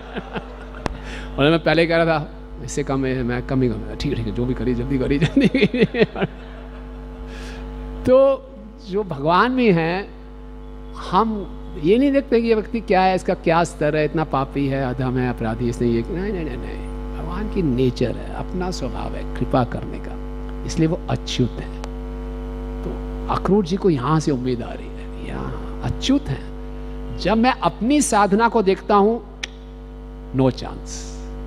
भगवान को देखता हूँ, 100% चांस, वो छोड़ेंगे नहीं। इसलिए बस टिके रहें, हरे कृष्णा कृष्णा कृष्णा हरे हरे, हरे राम राम राम। हम होंगे कामयाब एक दिन, पूरा है विश्वास मन में है वे। ये केवल आध्यात्मिक जीवन के लिए है, भौतिक जीवन हम कभी नहीं होंगे कामयाब किसी दिन कभी नहीं हो सकते, कभी नहीं हो सकते। भौतिक मनोरथ कभी पूरे नहीं होंगे, हो भी गए तो कुछ फायदा होने वाला नहीं, उल्टा और प्रॉब्लम बढ़ जाएगी। लेकिन आध्यात्मिक जीवन में निश्चित रूप से होंगे, इसको बोलते हैं आशाबद्ध। प्रभुपाद सनातन गोस्वामी जी की प्रार्थना को कोट करते हैं। प्रभुपाद उसमें लिख रहे हैं एनओडी में कि सनातन गोस्वामी जी प्रार्थना कर रहे हैं, मेरा कोई श्रवण नहीं है, कोई कीर्तन नहीं है, कोई ज्ञान नहीं है, हृदय बहुत मलिन है, बहुत अनर्थों से भरा हुआ है, भौतिक इच्छाएं हैं, लेकिन जब मैं आपको देखता हूँ तो सारी की सारी समस्याएं खत्म हो जाती हैं, पूरी आशा जागृत हो जाती है कि आप जरूर उद्धार करेंगे। इसीलिए एक साधक को हमेशा भक्ति में उत्साहित रहना चाहिए। भक्ति में हतोत्साहित मतलब फिर क्या उम्मीद है, मतलब फिर कहाँ, इससे बढ़कर उनकी बात कुछ हो ही नहीं सकता। फिर दिक्कत क्या होती है, हम अपने कंडीशनिंग से परेशान हो जाते हैं कई बारी, कुछ नहीं हो सकता मेरा, मैं कुछ नहीं कर सकता, मैं खुद कुछ नहीं कर सकता, मैं कुछ भी किसी योग्य नहीं हूँ। लेकिन श्रवण और कीर्तन में भगवान के प्रोसेस में बहुत शक्ति है। जब प्रभुपाद जलदूत पे पहुँचे बॉस्टन में और देखा वहाँ की हालत को, अमेरिका में, प्रभुपाद परेशान हो गए, ये लोग कैसे भगवान का संदेश स्वीकार करेंगे। नहीं, प्रभुपाद जी को पूरा विश्वास था श्रीमद् भागवतम के संदेश के ऊपर, नष्ट प्रायेषु भद्रेषु नित्यम भागवत सेवया होगा, और ये फिर सतोगुण में आ जाएंगे। इसी ढंग से हमारा हथियार है श्रवण कीर्तन, और माया से हम युद्ध कर रहे हैं। अब हम लोग, माया इतनी कई बार हमारी पिटाई कर देती है, आप अपने हथियार ही छोड़ देते हैं, छोड़ो यार, श्रवण कीर्तन कर तो रहा हूँ, कुछ फर्क तो पड़ नहीं रहा, छोड़ो रहने, हथियार ही छोड़ दिए, फिर क्या चांस है। इसलिए जितनी मर्जी माया का अटैक होता रहे, श्रवण कीर्तन नहीं छोड़ना। और जब ये करते रहेंगे तो फिर चमत्कार होते हैं, भगवान कुछ भी कर सकते हैं, भगवान अच्युत हैं। और बड़ा अच्छा उदाहरण दे रहे हैं कि पूरी नदी में बीच में एक तिनका है, अगर कितने चांसेस हैं कि नदी के बीच का तिनका किनारे तक आ जाएगा। कौन है यहाँ पे पीएचडी मैथ्स में, कोई है मैथमेटिक्स का स्टूडेंट? कितनी प्रोबेबिलिटी, कौन सी थ्योरम लगाएंगे कि एक तिनका नदी के बीच में है, वो तट पे आ जाएगा? और कम चांसेस है, लेकिन आ सकता है, आ सकता है। तो बोले वो आ सकता है ना, वो मैं हूँ अखरोज जी कह रहे हैं जब वो तिनका आ सकता है तो मैं भी आ सकता हूँ, है ना। तो ये पूरी उम्मीद से वो शुरू होते पूरा, और उनका मानसिकता चेंज हो गई। पहले सोचे थे मैं बहुत पापी हूँ, मैंने क्या किया, आप कह रहे हैं नहीं, भगवान अच्युत हैं तो मैं उद्धार कर लूँगा। फिर बोलेंगे आप आज मेरे सारे अमंगल नष्ट हो गए। कैसे कि कंस जैसे क्रूर व्यक्ति ने मुझ पर इतना बड़ा अनुग्रह कर दिया, इतना बड़ा अनुग्रह कर दिया। कैसे अनुग्रह कर दिया कि आज मैं उन भगवान के दर्शन करने जा रहा हूँ जिन्होंने भूतकाल में जितने भी अवतार लिए हैं, उन अवतारों के केवल नख मंडल के दर्शन करने मात्र से संसार का चक्र खत्म हो गया। भगवान के हम जब दर्शन करते हैं, उनके केवल नख पर ही ध्यान लगाने से इतना आनंद बताया गया है कि हम अपने संसार के सारे आनंदों को भूल जाएंगे। इसीलिए कपिल भगवान बताते हैं जब भगवान के अष्टवक्र का दर्शन करें तो भगवान के एक एक अंग पे पूरा ध्यान लगा कर करें। तो नख से शुरू करें, और भगवान के नखों की तुलना नख चंद्रों से की गई है ना। हम जानते हैं चैतन्य चरितामृत में भगवान के पूरे शरीर में कितने चंद्र बताए गए हैं? 24.5 चंद्र बताए गए हैं। कौन कौन से 24.5 चंद्र? 10 पाँव के नख, 10 हाथों के नख, 20 नख ये हो गए। बाकी 2 नख भगवान के सुंदर गाल कहते हैं भगवान के गाल ऐसे चमकते हैं कि जो ग्वाल बाल गाल देख के अपना श्रृंगार कर लेते थे, दर्पण की तरह काम करते हैं वो ना। तो भगवान के 2 गाल ये हो गए, कितने हो गए? 22। और माथे को लिया आधा नख, कितने हो गए? 22.5। तिलक को पूरा चंद्र, कितना हो गए? 23.5। और पूरा मुख क्या हो गया? 24। तो 24.5 भगवान के सुंदर चंद्रमा की तरह तुलना की गई है। और बड़े उनके नख मंडल पे केवल करने मात्र से संसार से उद्धार हो जाता है। फिर भगवान के चरणों की महिमा गाते हैं बहुत सुंदर श्लोक में, जिनके बड़े बड़े देवताओं ने, लक्ष्मी जी ने जिनकी पूजा की, गोपियों ने जिसको अपने स्तनों पे रखा, उन चरणों के आज मैं दर्शन करूंगा। और फिर वो बता रहे हैं कि भगवान फिर उनकी धीरे धीरे बढ़ती जा रही है ना। भक्त का लालच हमेशा बढ़ते रहना चाहिए। भक्त वही है जो लालची हो, है ना। भक्त ये नहीं बोलेगा बहुत प्रचार हो गया, बहुत माला हो गई, बहुत हरि नाम हो गया, अब रिलैक्स प्रभु जी। नहीं नहीं नहीं नहीं, अगर हम भक्ति अच्छे ढंग से कर रहे हैं तो कृष्ण के लिए तृष्णा और बढ़ती जाएगी, है ना। प्रभुपाद को आदेश दिया गुरु महाराज ने, उनके पाश्चात्य देश में जाके प्रचार करो। प्रभुपाद ने वो कर दिया। एक बार प्रभुपाद ग्लोब लेके ग्लोब को घुमा रहे थे ऐसे यूँ, है ना। और गोविंद दास जी माता जी आई, बोले प्रभुपाद क्या कर रहे हैं? बोले मैं देख रहा हूँ, यहाँ पे मैं अफ्रीका में गर्ग मुनि को भेजूंगा, रशिया में यहाँ इसको भेजूंगा, उसको यहाँ भेजूंगा, पूरे ग्लोब को कवर कर रहे हैं प्रभुपाद। लालच था, है ना। तो भक्त हमेशा लालची होता है। अखरूर जी पहले सोचे थे मैं बहुत अदम हूँ, क्या है, फिर बोले भगवान के चरणों के दर्शन करूंगा। बोले नहीं, चरणों के दर्शन तो करूंगा ही करूंगा, अब मैं भगवान के द्रक्ष्यामि नूनम सुकुपोल नासिकम, मैं भगवान के सुंदर कपोल वाला, उनके सुंदर नाक वाले मुख का दर्शन करना चाहूँगा। कैसे? स्मित अवलोका अरुण कंज लोचनम, मंद मंद भगवान मुस्कुरा रहे हैं और उनके मुकुंद, उनके मुस्कुराते हुए देख रहे हैं, सुंदर सुंदर सफ़ेद दांत उनके दिखाई दे रहे हैं। ये मैं जरूर दर्शन करना चाहूँगा और ये मुझे हो जाएंगे, नूनम निश्चित रूप से हो जाएंगे। क्यों? कितने अच्छे सिग्नल्स दिखाई दे रहे हैं। जो ये हिरण हैं मेरे दाईं तरफ से गुजर रहे हैं, तो पक्का दिखाई देंगे, है ना। हर चीज़ फेवरेबल है ना। अगर हिरण बाएं तरफ से होते, नहीं, हिरण दाएं तरफ से गुजर रहे हैं, ये अच्छा लक्षण है ना। तो जैसे होता है ना कि पुरुषों की अगर दाएं साइड फड़के शुभ है, स्त्रियों की बाएं साइड फड़के शुभ है। हम आते हैं कहीं पे, हमें कोई ब्राह्मण दिखाई दे जाए, हाथ में भागवतम लेके, गीता लेके जा रहा है, तो अच्छी खबर आने वाली है। इसे हमेशा मंदिर में जरूर आना चाहिए, कोई ना कोई दिख जाएगा आपको हाथ में किताब लिए हुए। दशरथ महाराज जी के साथ हुआ था। दशरथ महाराज सुबह सुबह निकले तो उनको दिखाई दिया सामने से दो ब्राह्मण आ रहे हैं वेद पकड़ के। बोले आज तो अच्छी खबर आने वाली है। तो तभी जनकपुरी से दूत आ गए कि भगवान राम का विवाह होने वाला है, भगवान राम ने धनुष तोड़ दिया, आप आइए। दशरथ जी बड़े प्रसन्न हुए, है ना। तो ये सिग्नल्स होते हैं, ये भी एक विज्ञान है। जैसे युधिष्ठिर महाराज को सिग्नल्स आने लगे थे कि कृष्ण अप्रकट हो गए हैं, है ना।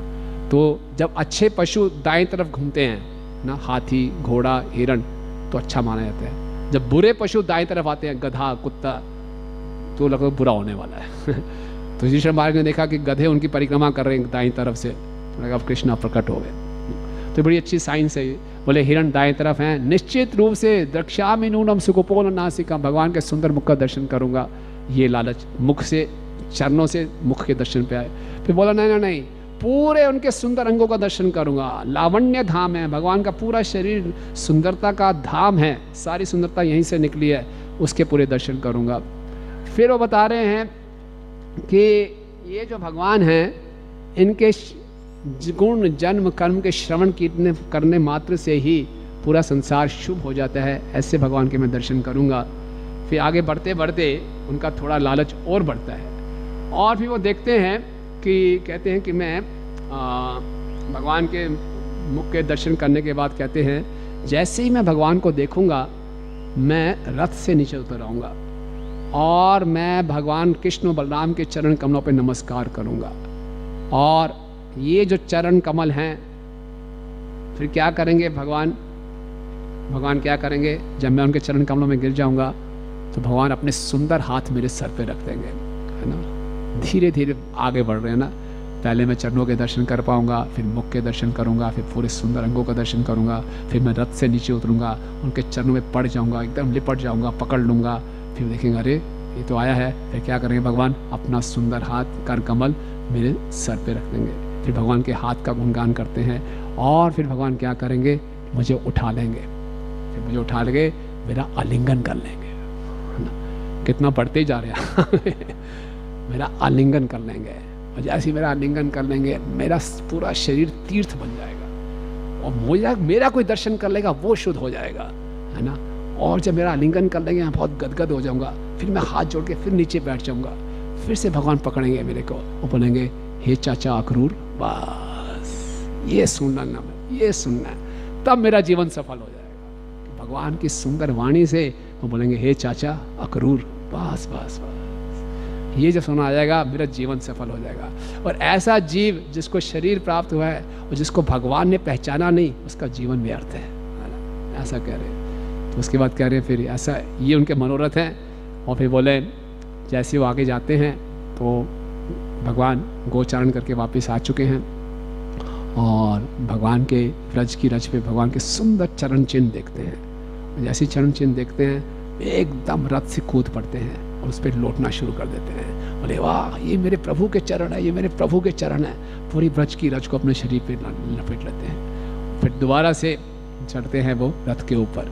तो उसके बाद फिर सुखदेव गोस्वामी जी ये श्लोक बोलते हैं। बोले ये जो आनंद मिल रहा है अक्रूर जी को, देहे वृतामिया नर्थो हित्वा धम्मम भयम शुचम संदेशाद्यो हरलिंगम दर्शन श्रवण आदि भी। कंस के आदेश को प्राप्त करने के बाद जब अक्रूर जी वहां पर गए, हित्वा दम्भम भयम शुचम, अपना दम्भ छोड़ दिया उन्होंने। क्या दम था? मैं कंस का राजमंत्री हूँ और मैं किनके रज पे लौट रहा हूँ? इन वैश्यों की, ये जो वैश्य समाज से हैं, फटे पुराने कपड़े डाले हैं, गरीब से गंवार से लोग, और मैं इतना बड़ा चढ़ा राजमंत्री, मैं उनकी रज में लौट रहा हूँ। ये अहंकार छोड़ो। भयम, अरे ये बात कंस को मालूम चल गई तो कंस ने मुझे भेजा कि कृष्ण बलराम को लेकर आओ, मैं उनकी हत्या करूँगा और मैं उनके चरणों की रज में लौट रहा हूँ। मालूम चल गया तो छोड़ो उसको। शुचम, कहीं मेरे कंस मेरे परिवार वालों को तो कुछ हत्या नहीं कर देगा, उनको तो कुछ नुकसान नहीं पहुंचाएगा, छोड़ो। दम्भम भयम शुचम, ये छोड़ दो, परवाह मत करो इसकी। और फिर क्या करो? संदेश आदियो हर लिंगम, जैसे किसी चीज का ऐसा हम देखें जो हमें भगवान का स्मरण कराए तो क्या करना चाहिए? अपने आप को लीन कर देना चाहिए श्रवण में, उसके दर्शन में, उसके कीर्तन में। भूल जाना चाहिए मैं कौन हूं, तभी आनंद आता है ना। हरे कृष्णा कृष्णा कृष्णा हरे हरे, राम हरे राम राम। तो बताते हैं हरे लिंगम क्या होते हैं। हरे लिंग जैसे अर्च विग्रह, लिंग मतलब निशानी है ना, सिम्टम या कुछ लक्षण। जैसे हम अर्च विग्रह को देखते हैं, हमें उनके दर्शन करने चाहिए, उनका कीर्तन करना चाहिए, लौट जाना चाहिए, भूल जाना चाहिए। प्रणाम करते हुए शर्म नहीं करनी चाहिए, कीर्तन करते हुए शर्म नहीं करनी चाहिए। भक्ति सिद्धांत श्री ठाकुर महाराज कहते हैं, संकीर्तन में वही दिल खोल के नाच सकता है जो जितना ज़्यादा मिथ्या अहंकार से मुक्त होगा। कोई ये सोचेगा मैं ये हूँ वो हूँ, मैं कैसे नाचूंगा ना, वो खड़ा रहेगा चुपचाप। तो आर्च विग्रह के सामने हमने आना है, हमने विग्रह बन के खड़े नहीं हो जाना, कुछ ना कुछ करना है। ताली बजाना, तभी हम जाएंगे। ब्रज में जाते हैं लोग बोलते हैं ताली बजाओ, हंसो, कुछ तो मुंह खोलो, कुछ तो करो। चुपचाप खड़े हुए थे, नहीं, नाचो गाओ, भगवान का गुणगान करो, बिना डर के, बिना मिथ्या अहंकार के, बिना किसी शोक के, है ना। और दूसरा बता रहे हर लिंगम वैष्णव, जैसे ही कोई वैष्णव दिखाई दे उसके चरणों के रज में लौट जाना चाहिए। कोई दम नहीं, कोई भय नहीं, कोई शोक नहीं। भक्ति में आ रहे हैं, कोई दम नहीं, कोई भय नहीं, कोई शोक नहीं, ना कोई शर्माना है ना कोई घबराना है। और खूब उत्साह से क्या करना है? हरे कृष्णा कृष्णा कृष्णा हरे हरे, हरे राम राम। तभी हम आनंद प्राप्त कर सकते हैं, है ना। सुखदेव गोस्वामी कह रहे हैं हर देहधारी जीव को ये आनंद पाना चाहिए।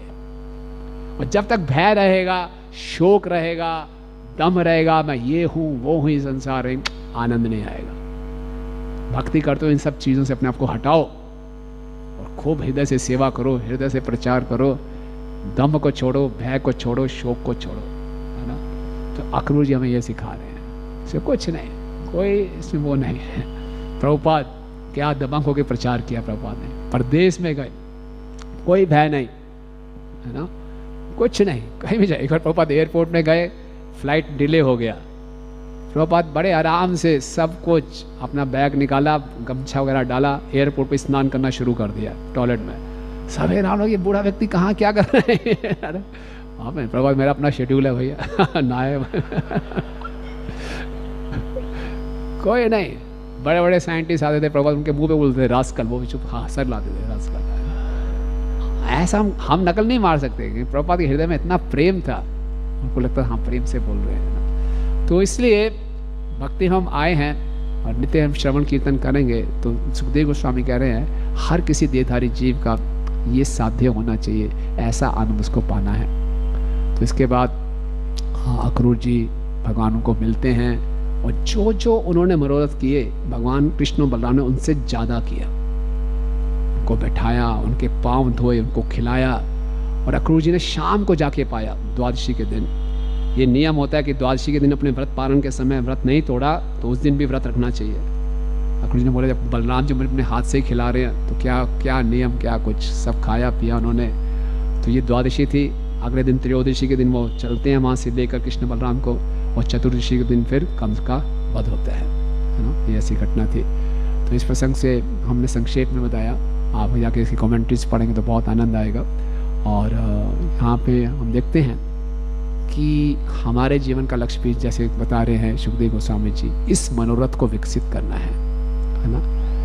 और हमारे मन का जो रथ है वो संकल्प और विकल्प के दो पहिए उस पर चलता है ना। और हम किस प्रकार का संकल्प करेंगे या जीवन में स्वीकार करेंगे, किस प्रकार का विकल्प करेंगे, ये निर्भर करता है किस प्रकार का हम संग कर रहे हैं और उस संग में हम क्या श्रवण कीर्तन कर रहे हैं, है ना। तो हमेशा नित्यम भागवत सेव्या, हम भगवान के बारे में श्रवण कीर्तन करते रहें। जीवन, ये संसार ऐसा है इसमें उतार चढ़ाव होते ही रहेंगे। कोई भी आश्रम हो, कोई भी स्थिति हो, कैसा भी स्थान हो, इस संसार में उतार चढ़ाव होंगे ही होंगे। लेकिन अगर ये अक्रूर जी हमें सिखा रहे हैं, विषम से विषम परिस्थिति में भी वो भगवान के बारे में सुनते रहे शुद्ध भक्तों के मुख से, तो उनका मनोरथ बना रहा। हमारे मनोरथ भी बनते हैं कई बारी, कुछ हम सुनते हैं काश मैं ऐसा हो जाऊं, इतना शुद्ध भक्त बन जाऊं, अच्छे ढंग से हरि नाम लूं, कभी हबे वो दिन आमार, है ना, अपराधे गोची शुद्ध नामे रुचि। यस, वो मनोरथ होने चाहिए। लेकिन हमारे मनोरथ बड़े फ्लिकरिंग होते हैं। एक बारी मन में विचार आया, फिर कुछ हट गया, फिर हट गया, फिर हट गया। क्यों? रजोगुण और तमोगुण के प्रभाव से।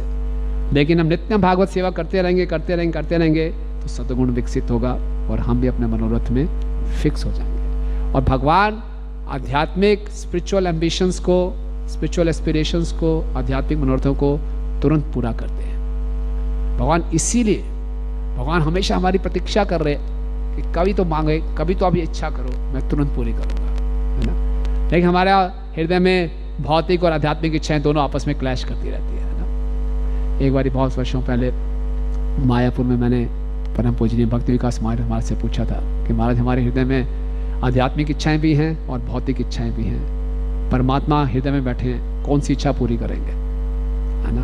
आध्यात्मिक इच्छा पूरी करेंगे, भौतिक इच्छा पूरी करेंगे, क्या कहना आपका? परमात्मा को क्या पूरा करना चाहिए?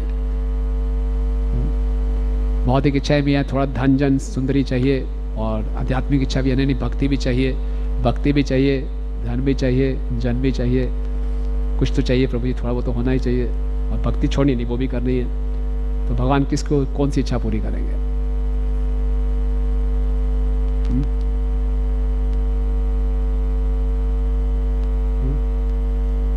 बताइए, पक्का? महाराज ने बड़ा सुंदर उत्तर दिया। महाराज ने बोला द डिजायर्स यू कल्टीवेट, जिन इच्छाओं का हम पोषण करेंगे उसको भगवान पूरी करेंगे। और भौतिक इच्छाएं हृदय में रहेंगी लेकिन उसको हम इग्नोर करते रहें और आध्यात्मिक इच्छाओं को पोषण करते रहें नित्यम भागवत सेवा से, तो भगवान निश्चित रूप से हमारी आध्यात्मिक इच्छाओं को पूरा करते हैं। ठीक है, हरे कृष्णा। अक्रूर जी की जय। किसी का कोई टिप्पणी या कोई प्रश्न, comments or questions? Yes.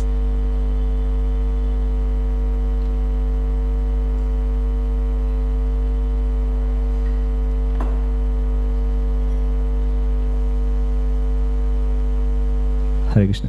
Hare Krishna Prabhu ji, thank you very much Prabhu ji. आपने बहुत अच्छे से अक्रूर जी के बारे में, उनका मनोरथ बहुत इतना अच्छे से एक्सप्लेन किया। प्रभु जी, मेरा प्रश्न था कि जैसे आपने रिजर्वेशन के बारे में बताया कि रिजर्वेशन, मन में रिजर्वेशन होती है कि जिनकी वजह से हम शरणागति नहीं कर पाते हैं। तो प्रभु जी, जैसे मतलब व्हाट आर दोज रीजंस कि जिनकी वजह से हम ऐसा रखते हैं अपने अंदर, या क्या ऐसा अंदर फंसता है कि जिसकी वजह से हम पूरा अनुछावर नहीं करते अपने आप को, या पूरा सरेंडर नहीं कर पाते? इवन ये है दंभम भयम शुचम, यही है। दंभ है, मिथ्या अहंकार है, मैं ये हूँ वो हूँ। भय है ना, अभी तो मैं बहुत सिक्योर महसूस कर रहा हूँ, ये चीज़ें मेरे पास हैं, ये सब छोड़ दूंगा तो मेरा क्या होगा, भविष्य में मेरा क्या होगा, कुछ तो रखना चाहिए। शुचम, शोक रहता है, तो इसी को छोड़ना है। तो इसको छोड़ने की शक्ति कहाँ से मिलती है? हरि कथा से। हृदय दौर्बल्य में होता है हमारा, तो उसकी शक्ति कहाँ से आती है? यही ऐसे प्रसंग सुनते हैं, भक्तों के विषय में सुनते हैं, तो शक्ति मिलती जाती है। हम भी भक्ति में यहाँ तक पहुँचे हैं, शक्ति मिली तभी आगे बढ़े, है ना। ये तो आध्यात्मिक जीवन, तो आप कहाँ जाना चाहते हो? गोलोक धाम। देखा है आपने गोलोक धाम? कहाँ है? GPS में बताओ कहाँ है गोलोक धाम?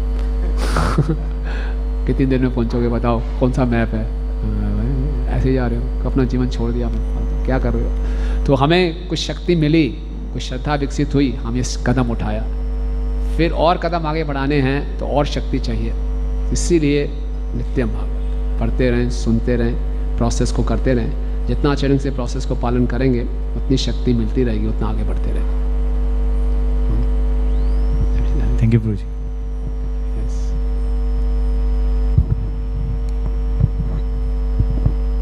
प्रभु जी, जैसे आपने बताया कि जब हम भगवान की भक्ति करते हैं तो there can be miracle in our life. तो प्रभु जी, कभी मतलब साधना भक्ति का प्रोसेस फॉलो करने के बाद मतलब कि ये रियलाइजेशन हो जाता है कि हाँ, मतलब उस टाइम में कि definitely this is very powerful और मिरेकल भी होते हैं, बट फिर उसके बाद नेक्स्ट लेवल भी जाना है और इट इज़ मतलब फिर वहाँ पे उतने में सेटिस्फाइड, जो लालच आपने जो बताया, तो मतलब वो लालच वहीं पे बढ़ नहीं पाता है, तो इसका कारण क्या हो सकता है मुझे? देयर कैन बी मिरेकल्स नहीं, देयर आर मिरेकल्स। मैं यहाँ पे हूँ, ये मिरेकल है। मैं रोज भगवान के सामने बैठा हूँ, ये कम चमत्कार है। मैं रोज भगवान को प्रणाम करता हूँ, ये मिरेकल है। मैं रोज 16 माला कर लेता हूँ, बाप रे मिरेकल, मेरा ऐसा व्यक्ति 16 माला कर रहा है। मैं भक्तों के बीच में, मिरेकल है। मैं रोज गरम गरम प्रसाद मुझे तो मिरेकल है, चमत्कार है। मैं भागवतम पढ़ने को मिल रही है, मिरेकल है, रियली मिरेकल है। अब जब हम ऐसा नहीं सोचते ना तो फिर लालच खत्म हो जाते हैं, मैं मेरे साथ ऐसा हो रहा है, अच्छा ऐसा हो रहा है। तो जब हम ये ग्रेटिट्यूड रहेगा तो हर चीज़ में चमत्कार है। ग्रेटिट्यूड नहीं है तो क्या है? भागवतम में कितनी बारी पढ़ लो, क्या है? वही बात सुन रहे, फिर क्या है ना, भगवान है क्या है, कुछ नहीं, ऐसे लगेगा फिर। लेकिन जब हम देखेंगे कि मेरा क्या इतिहास था और अब मैं क्या हूँ, इसलिए प्रभुपाद कहते हैं हर भक्त को अपना इतिहास नहीं बोलना चाहिए। भक्ति में आने से पहले मैं क्या था, क्या मेरी मनोधारणाएं थी, किस प्रकार की गंदी मेरी मानसिकता थी, कितने उल्टे सीधे विचार थे, कितने मेरे अच्छे, अब क्या जीवन का लक्ष्य मेरा क्या हो गया है। तो मिरेकल है। तो प्रभु जी, ये टेंडेंसी आने का रीज़न क्या होता है प्रभु जी? जैसे हम अहंकार, आई डिजर्व इट, मैं डिजर्व करता हूँ, जो मुझे मिल रहा है इससे मैं कहीं ज़्यादा डिजर्व करता हूँ। अभी मेरे पोटेंशियल को कोई पहचान नहीं रहा, मैं बहुत डिजर्व करता हूँ। अचीवर मोड है ना, तो ये दिक्कत है। रिसीवर मोड में रहेंगे, यार ये तो मिरेकल है, ये बहुत बड़ा चमत्कार है, बहुत अच्छा रहेगा, हमेशा आनंद में रहेंगे और आनंद बांटेंगे। अचीवर मोड नहीं, मैं ज़्यादा डिजर्व करता हूँ, परेशान रहेंगे। प्रभु जी, जो अक्रूर जी हैं वो पहले भी जा सकते थे, मतलब वो लाइक कि मतलब जब कंस ने बोला देन ही थॉट कि दिस इज द अपॉर्चुनिटी, तो पहले क्यों नहीं जा रहे थे प्रभु जी? अक्रूर जी भी यही सोच रहे थे कि ये मेरा अमंगल है कि इतना नज़दीक रहते हुए मैं कृष्ण के दर्शन करने नहीं गया, मैं कितना अधम व्यक्ति हूँ। लेकिन अक्रूर जी पहले इसलिए नहीं गए, एक लार्जर इंटरेस्ट में, क्योंकि अक्रूर जी जाते हैं पहले चला जाऊँगा कंस को सारा भांडा फूट जाएगा, है ना, और वो वसुदेव को भी नुकसान पहुंचा सकते हैं, मुझे भी नुकसान पहुंचाएंगे, क्योंकि अक्रूर जी कृष्ण के साथ दास्य भाव में थे, है ना, और हमेशा कृष्ण भी सुरक्षित रहे, कुछ हो ना जाए। तो अब पूरा ट्रिप ही स्पॉन्सर हो गया कंस की तरफ से, रथ भी मिल गया, सब कुछ हो गया। इसको लेकर और फिर पूरे बैकग्राउंड में वो सेवा भी करते रहे, सावधान भी रहे, कृष्ण के बारे में सुनते भी रहे, सब कुछ। तो ये उनका मत था। थैंक यू राइट प्रभु जी। वन लास्ट, और किसी का प्रश्न है? जी पूछ लीजिए प्रभु जी। जैसे हाँ, प्रहलाद महाराज और अक्रूर जी दोनों के लाइफ में हम देखते हैं, प्रहलाद महाराज ने हिरण्यकशिपु को डायरेक्टली, मतलब उनका पूरा स्ट्रॉन्ग प्रीचिंग था। इट वाज लाइक कि मतलब उन्होंने बोला कि अच्छा आप कॉलेज में स्कूल में क्या कर रहे हैं, तो मतलब it was very direct blunt preaching, some are hidden way में वो कुछ नहीं कर रहे थे। और अक्रूर जी यहाँ पे, तो इसमें सेम चीज़ है कि देखिए परिस्थितियाँ अलग अलग हैं। अक्रूर जी एक राजमंत्री के रूप में थे और उनको कंस को हैंडल करना था ना। प्रहलाद महाराज एक बालक के रूप में है। बच्चे स्कूल में क्या सीखा सब बता दिया, बड़े इनोसेंट तरीके से बता दिया। अक्रूर जी वैसे इनोसेंट होकर बताते हैं तो सारे प्लानिंग धड़े उनके फिर मनोरथ पूरा कैसे होता। एक भक्त बहुत ही चतुर होते हैं, कैसे अपने इस मनोरथ को पूरा करने प्रतीक्षा कर रहे थे। और जहाँ प्रहलाद महाराज है बिल्कुल वो बहुत ही मासूम एकदम तरीके से क्या सीखा बता दिया, श्रवणम कीर्तनम विष्णु स्मरण सब बता दिया, है ना। तो ऐसा नहीं है कि हर एक, इसीलिए भक्ति स्टीरियोटाइप नहीं है। इसीलिए भागवत में अलग अलग केस स्टडीज हैं, ऐसे भी हो सकता है, ऐसे भी हो सकता है, ये भी भक्ति हो सकती है, ऐसे भी हो सकती है। That's why different case studies are there, right. आप सब भक्तों का बहुत धन्यवाद। ग्रंथराज श्रीमद् भागवतम की, जगत गुरु श्रील प्रभुपाद की, आने वाले जन्माष्टमी महोत्सव की निताई गौर प्रेमानंदे प्रभुपाद की जय।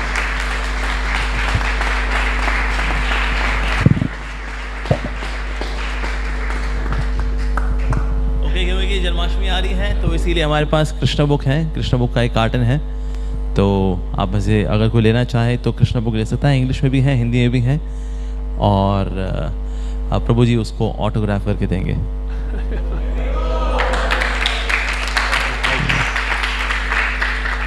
सो अभय गोविंद प्रभु, मैं और अभय गोविंद प्रभु हम तो बनिए लोग हैं, हम तो पैसा इकट्ठा करेंगे और साइन जो है प्रभु जी करके देंगे आपको। तो वेयर इज द कार्टन?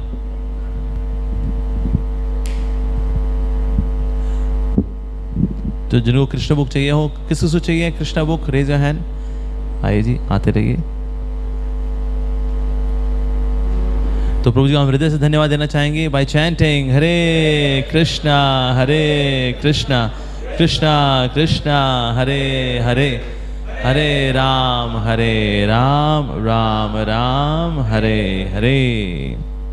प्रभु जी लेक्चर्स की खास बात क्या होती है, इतनी सारी टीचिंग्स निकालते हैं प्रभु जी पूरे प्रसंग में से। दैट्स रियली इनक्रेडिबल, इतनी सारी शिक्षाएं। सो वो प्रभु जी की ही वो गहरी अंडरस्टैंडिंग है शास्त्रों की। So we are really grateful to Prabhu ji. होगी वीडियो और जो लेना चाहें, इंग्लिश में भी है, हिंदी में है। English is for how much? 190, right? 200। Okay, English में Krishna book is for 200 rupees and Hindi में 180। तो जो आके लेना चाहें प्रभु जी से, they can receive blessings. Hare Krishna.